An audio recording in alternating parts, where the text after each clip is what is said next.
Okay, here we have our ingredients here that we have to process our ham hock terrine. So we've cooked our ham hocks there for approximately 3 to 4 hours. You can see there that we've separated the meat into nice large pieces along by the vein.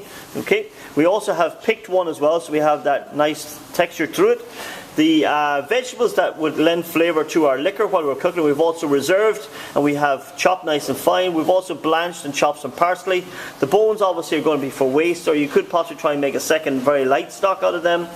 The liquor, the cooking liquor then, this one here, we have reserved some of it, and we put a little bit of vinegar and gelatin into it to help set our terrine at the end.